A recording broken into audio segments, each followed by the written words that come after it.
만약에 26년 1월, 2월에 또다시 대출이 늘어나고 계약이 늘어나면서 신고가를 찍는 지역들이 나타난다면 그 분위기가 26년 내내 이어지면서 25년의 분위기를 이어갈 수 있을 거라고 보고요.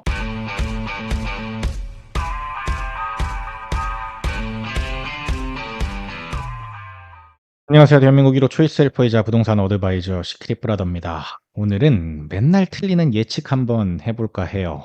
내년 상반기 정도까지의 단기 예측인데요. 서울 부동산 시장의 단기 전망입니다. 먼저 지금 현재 분위기를 한번 볼까요? KB 시세 기준으로 한번 볼게요. 11월 3일부터 11월 10일까지의 주간 증감표죠. 보시면 10, 15 대책이 나온 이후에 구리나 화성같이 이제 풍선 효과가 이제 실제로 일어나고 있는 지역들에 생각보다 수치가 작습니다. 보시면 송파나 분당 이런 곳이 훨씬 더 많이 오르고 구리나 화성 이런 것들이 수치가 생각보다 높게 나오지는 않고 있어요. 이 이유가 일단 일부 단지 그 안에서 구리에서도 화성에서도 전체 굉장히 많은 단지들이 있는데 전체가 동시에 오르는 것이 아니라 그 안에서도 선호되는 단지부터 이렇게 호가들이 올라가고 있기 때문에 저는 아직 이렇게 통계 반영은 조금 늦다고 생각하고 여전히 송파, 성동, 마포에 실거주를 하실 분들 대출을 조금 적게 받으면서 실거주를 하실 분들이 계속해서 신고가를 세워가고 있기 때문에 아직은 이쪽까지 분위기가 더 뜨거운데 실제 현장 얘기를 들어보면 뭐 구리, 동탄, 그다음에 뭐 남영주, 다산이나 이런 곳들, 덕은지구 이런 것들도 꽤 뜨겁다라고 제가 알고 있습니다. 그리고 실제 큐레이팅 할 때 많은 분들이 이제 임장을 다니고 있고 부동산에서 이제 분위기를 실시간으로 저한테 전해주시기 때문에 그런 것들을 봤을 때 풍선 효과가 일어나고 있는 거는 맞는 것 같습니다. 그런데 중요한 건 거래량이에요. 서울의 거래량을 보시면 이 초록색 선이 25년 9월입니다. 9월에 이제 거래량이 이렇게 이제 마감이 됐고 10월이 이렇게 봤을 때 여기 이제 점선으로 되어 있는 게 이제 스냅샷인데 봤을 때 9월보다 10월 달이 조금 더 높을 거라고 예상이 되죠. 그런데 문제는 11월이죠. 11월 거래량을 이렇게 대략적으로 추산을 해봤을 때 11월 예측값이 어떻게 돼요? 요 정도입니다. 그러니까 마이너스 6,788건. 물론 이게 정확하진 않을 겁니다만 거의 3분의 1 수준으로 확 줄어드는 건 맞죠. 거래량이 이렇게 폭감을 했구나라고 생각을 하시면 되고 이렇게 거래량이 줄어든 데는 분명 매물의 영향이 있을 텐데 서울의 매물이 어떻게 되고 있냐 보시면 서울 평균이 69,639건인데 이렇게 오르락내리락 하죠. 그러다가 쭉 이렇게 봤을 때 여기가 이제 25년 3월 정도 수준입니다. 매물이 많았었는데 그때부터 쭉 감소하기 시작해요. 쭉 감소하기 시작해서 현재 매물은 11월 13일 기준으로 매매 매물 수가 56,653건입니다.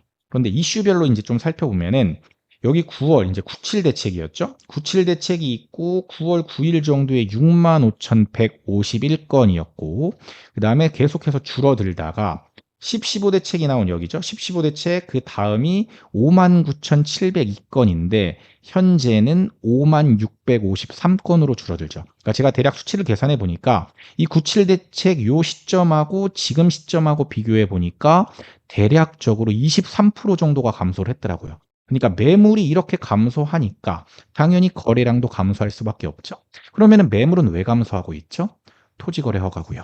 내가 실거주하러 들어가야 되니까. 매물이 감소하고 있고 팔 이유가 없으니까. 내가 팔고 다른 데로 가야 되는데 다른 데로 가는 게 불편해졌어. 대출이 안 나와. 그러니까 그냥 아예 매물이 잠겨 버리는 거죠. 그런데 문제는 이제 입주 물량이 줄어들어서 많은 사람들이 전세와 월세 매물도 굉장히 폭감하고 있는 거 아니야라고 걱정을 하시는데 맞습니다. 지금 뭐 이제 작년부터 해가지고 계속해서 이렇게 물량이 줄어들고 있는 건 맞아요. 전세 물량이 이렇게 감소하는 거 보이시죠? 빨간 색깔. 그런데 다행히 최근에 조금 올라왔습니다. 이제 최근에 이제 뭐 입주하는 대단지들도 있고 이래서 조금 이제 올라오긴 했는데 문제는 내년이죠. 제가 이제 앞선 영상에서 팩트 체크로 보여드렸죠. 26년과 27년의 입주 물량이 얼마나 많이 줄어드는지. 그런데 앞으로 토어제까지 실행됐기 때문에 이 물량 자체가 이 매물수 자체가 더 줄어들 확률이 굉장히 높습니다. 그러니까 지금 현재도 사실은 평균보다 낮은 수준이잖아요, 매물 건수가. 그러니까 매물 수가 이거보다 더 줄어들면 당연히 가격은 앞으로 더 올라갈 확률이 높겠죠. 하지만 현재 팩트만 봐서는 매물 수는 정말 급감하고 있는 게 맞는데 다행히도 전월세는 아직까지는 조금 올라가고 있다. 그래서 전월세가 지금 막 그렇게 내 지역은 많이 오르는 것 같지 않은데요 라는 느낌이 맞을 수도 있습니다. 그런데 이게 과연 1년 뒤, 2년 뒤에도 그럴까요? 이것까지 생각을 해보신다면 저는 여러분들이 좀 빠르게 의사결정을 하시는 것을 추천드리는 거죠. 자, 그렇다면 이제 본격적으로 예측을 한번 해볼게요. 이걸 바탕으로.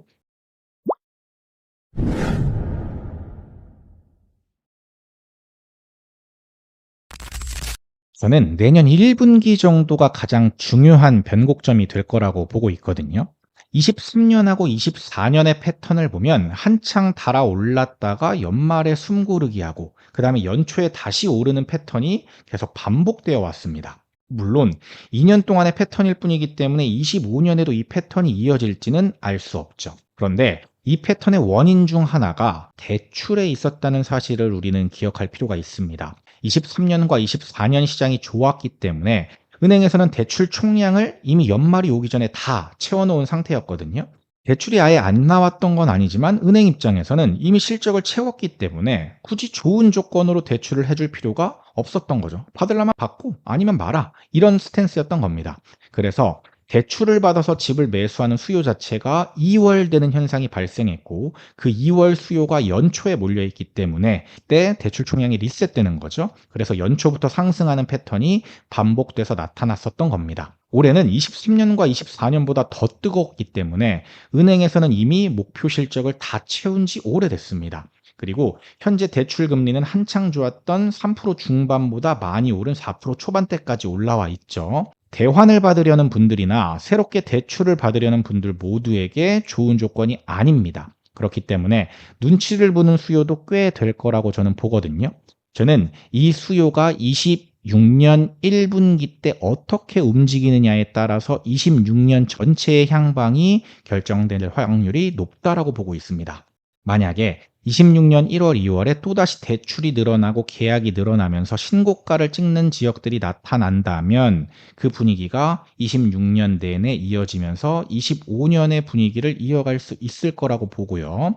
저는 이런 현상이 대출이 막힌 상급지보다 15억 언더의 중하급지에서 더 뚜렷하게 나타날 확률이 높다라고 보고 있습니다.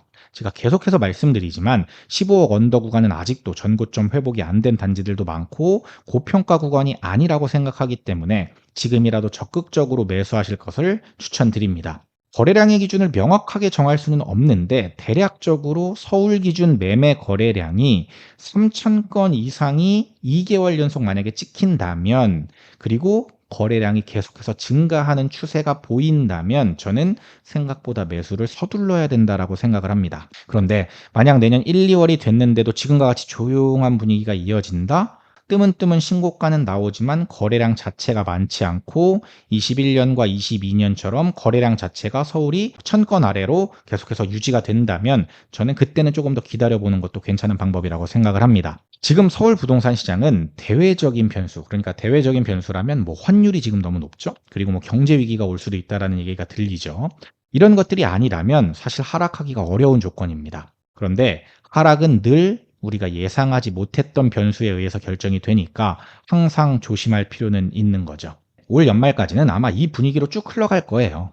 저는 어차피 집을 매수해야 하는 분들이라면 지금처럼 조용한 시기에 조금이라도 내고가 가능한 시기, 그리고 내가 물건을 좀 골라서 살 수 있는 이런 시기에 매수하는 게 지난 불장이었던 6, 7월 달이나 9월, 10월 달보다 훨씬 더 좋다라고 봅니다. 시장은 언제나 내 맘처럼 되지 않기 때문에 나의 라이프 사이클에 맞춰서 매수하는 게 가장 좋은 방법이라는 거죠.